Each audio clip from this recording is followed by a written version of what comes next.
Salut les slivettes, salut les slivers. Je reviens après 2 mois d'absence. Je suis désolée, mais j'avais pas d'inspiration pour mes vidéos YouTube. Sur la sleeve, je vous ai fait mon bilan de 3 ans. J'avais pas de questions particulières, donc voilà, j'ai pas besoin forcément de vous faire une vidéo rapidement. Concernant les autres vidéos, Action, Nose et compagnie, bah, j'y vais plus trop. Donc du coup, puis je vois plus trop l'intérêt non plus. D'ailleurs, je regarde plus ce genre de vidéos. Et puis au niveau des fringues, par contre, je prévois de vous faire quelque chose rapidement parce que j'ai déniché quelques nouveaux bons plans. Mais ça, voilà, c'est un autre sujet. Le sujet du jour, ça va être mon bilan d'année 2018 en rapport ou pas avec la sleeve, mais en gros en rapport avec la sleeve. Et puis une petite foire aux questions, enfin en gros, des questions qu'on m'a posées ces derniers temps suite à une intervention que j'ai eue à la clinique où j'ai été opérée. Voilà, il y a des gens qui m'ont posé des questions et du coup je vais vous faire profiter aussi de mon expérience, enfin de mon partage là-dessus. Voilà, donc pour mon bilan de l'année 2018, ça a été un petit peu compliqué quand même. C'est une année en fait que je pourrais couper en deux. Les 6 premiers mois, bon, pour ceux qui ont suivi, en dehors de ce qui est sleeve, j'ai eu des pépins de santé qui ont fait que j'ai dû être hospitalisée à plusieurs reprises avec plusieurs opérations, des grosses opérations.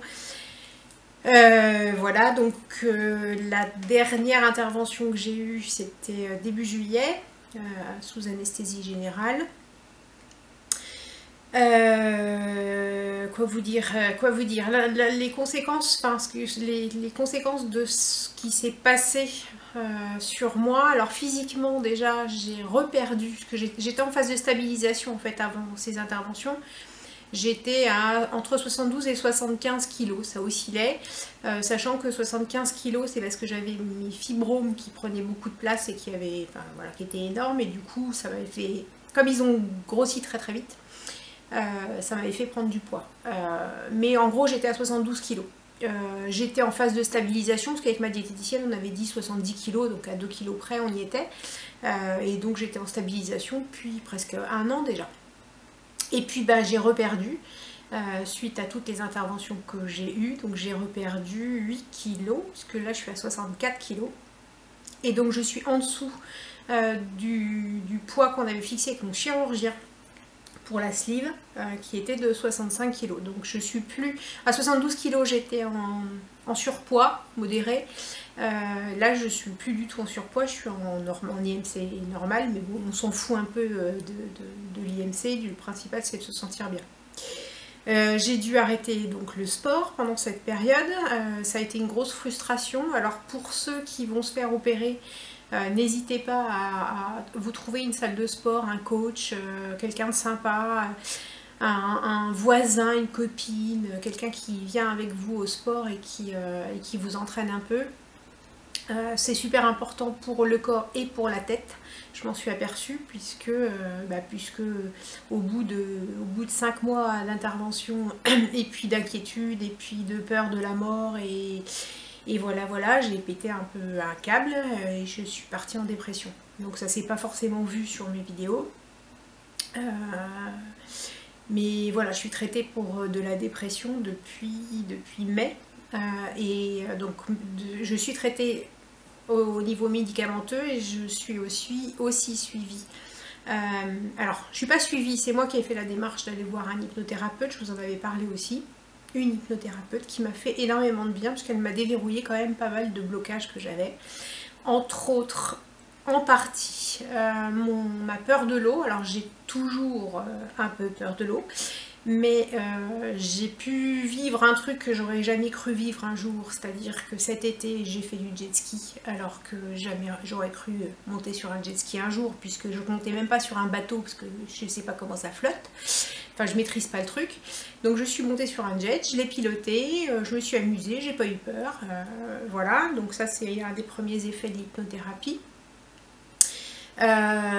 Autre effet de l'hypnothérapie, ben, c'est le fait de me resociabiliser, donc de sortir à nouveau, voir du monde. Sachant que la perte de poids et la nouvelle image, c'était pas forcément facile à accepter, c'est toujours pas forcément facile à accepter, puisqu'il y a des conséquences, hein, je vous l'avais déjà dit aussi au niveau de la peau. Voilà, là je vous montre ma poitrine aujourd'hui, mais bon, la poitrine est à refaire, le ventre est à refaire aussi. Donc c'est pas forcément évident tous les jours d'accepter de se voir. Alors j'accepte de me voir habillée parce que j'adore, enfin voilà, ceux qui me suivent sur Instagram, je vous poste une tenue du jour tous les jours. En revanche, quand je suis pas forcément très habillée, c'est plus compliqué. Mais l'hypnothérapeute m'a quand même beaucoup aidée puisque j'ai réussi à faire aussi des choses que j'aurais pas pensé pouvoir faire voilà, après l'opération. Alors ça je vous en parlerai pas parce que c'est plutôt de l'intime. Et puis qu'est-ce que j'ai fait? Bon, en gros j'ai l'impression d'avoir soulevé plein de petits cailloux, voire des grosses montagnes, et puis d'avoir réussi à faire voilà, des nouvelles choses. J'ai fait en gros au mois de mai, ce qui s'est passé, c'est je pense que j'ai fait, enfin l'hypnothérapeute, même la psychothérapeute, la psychologue et mon médecin m'ont dit que j'ai fait un reset en fait. Donc j'ai décidé de repartir d'une page blanche. Alors est-ce que c'est dû aux opérations que j'ai eues ou est-ce que c'est dû à la sleeve? Je pense que les deux sont liés. Donc je suis repartie d'une page blanche. Au niveau du travail, c'est en train de se réorganiser pour que je fasse un truc que j'ai envie de faire. En fait, je ne savais pas, mais j'ai envie de le faire depuis très longtemps. Enfin, des choses qui se déverrouillent. J'ai eu une expérience un peu incroyable qui m'est tombée. Enfin, pas une expérience, enfin, une aventure, je sais pas. Un truc assez incroyable qui m'est arrivé. Voilà, récemment, et puis ça donne un peu des ailes, ça donne même beaucoup des ailes, mais ça fait peur en même temps. Donc en ce moment je suis entre l'euphorie parce que je suis en train de tout changer, et puis les gros moments de flip, les gros moments d'angoisse. Donc c'est pour ça que je suis toujours sous médicaments voilà, pour la tête, pour les moments qui vont pas bien. Donc là du coup, rien que le fait de vous le dire, j'ai envie de chialer, donc je vais arrêter. Voilà, donc c'est des grosses remises en question. Psychologiquement il faut être prêt. Si on n'est pas prêt, il faut se faire aider. Alors il faut se faire aider soit d'un psychologue, soit, bon, donc moi c'est psychologue, hypnothérapeute, mon médecin, le médecin du travail aussi m'aide beaucoup, et puis aussi beaucoup l'entourage. Donc moi j'ai renoué avec des copines que j'avais pas vues depuis longtemps, et des copains. Voilà, je sors, il faut voir du monde, et puis le fait d'avoir une autre image, ben, les gens viennent un peu plus vers nous. Alors aujourd'hui, j'ai l'impression que les gens viennent un peu plus facilement vers moi. Les hommes, certainement, avec des mauvaises intentions. Certains, pas tous, on les met pas tous dans le même panier, mais c'est plus facile. Enfin, des mauvaises intentions, c'est pas forcément mauvais hein, d'ailleurs, hein, il y a des trucs qui sont beaux d'apprendre. Les femmes, oui, c'est plus facile. Oui, c'est plus facile. Et puis je participe toujours donc à certaines réunions à la clinique, j'ai toujours ma page Facebook et puis mon Instagram, et donc du coup j'ai des contacts quand même pas mal avec des opérés, des futurs opérés. Donc je disais que oui, j'ai eu la chance de rencontrer, alors je suis allée faire les magasins, et je rentre dans un magasin et la dame me regardait fixement et puis me dit mais vous êtes ça? Je lui dis oui, je pensais que c'était ma fille qui était passée dans le magasin le matin en me disant, et qu'elle lui avait dit ma mère va passer cet après-midi, je vous fais voir sa photo. Et enfin, je trouvais ça bizarre, et en fait c'est quelqu'un qui suit sur le forum de la clinique, et avec qui voilà, j'ai discuté, on a quand même pas mal papoté, et puis je pense que je vais retourner la voir rapidement. Je vais organiser en janvier aussi un après-midi papotage entre opérés, anciens opérés, futurs, pourquoi pas même des obèses qui sont pas dans la démarche encore de l'opération. Donc ça sera un samedi après-midi à Dijon. Je cherche encore l'endroit, enfin j'ai une petite idée de l'endroit où ça va se passer. Il ne faut pas qu'on soit trop nombreux non plus, enfin voilà, ça sera un peu cosy quoi. Donc voilà, il y a ça. Au niveau du boulot, donc je vais certainement, voilà, je suis sur une nouvelle piste qui est plutôt enthousiasmante, avec des nouveaux projets à court, à moyen et à long terme. Je croise les doigts pour que les longs termes tiennent. Je sais que quelqu'un regarde certainement et c'est de quoi je parle. Voilà. Qu'est-ce qui se passe d'autre? Ma fille, je pense que ma fille a eu très peur au niveau des opérations que j'ai eues. Et ça n'a pas été simple non plus pour elle. Donc elle est rentrée au lycée, donc ça a été un peu chaotique aussi. On essaye de se réapproprier l'une et l'autre, parce que bah, mine de rien, j'ai changé aussi d'apparence et il faut qu'elle s'habitue à ça aussi. D'apparence et puis peut-être d'attitude, je sais pas. Voilà, donc avec les enfants c'est pareil, il faut être hyper vigilant. Parce que ben, les copains nous voyaient d'une façon et après ils nous voient d'une autre. Donc il faut qu'ils arrivent à gérer ça aussi. Quoi vous dire d'autre? Voilà, donc 2019, ça devrait être l'année où je vais avoir plein de coups de pied aux fesses, je vais avoir plein de boulot, je vais avoir plein de choses à faire. Voilà, je vais être hyper occupée. Je sais pas si ma chaîne YouTube, j'y serai aussi présente qu'avant. On verra. Pour le moment, c'est pas ma priorité. Ma priorité, en gros, c'est moi. Voilà, c'est être égoïste aussi. Le fait de changer de corps et bah, c'est devenir un peu égoïste. Voilà, il faut. Prenez soin de vous, occupez-vous de vous, arrêtez de vous occuper des autres. Si vous faites l'opération, c'est pour vous et pas pour les autres. Voilà. Voilà, au niveau foire aux questions, alors qu'est-ce qu'on m'a demandé?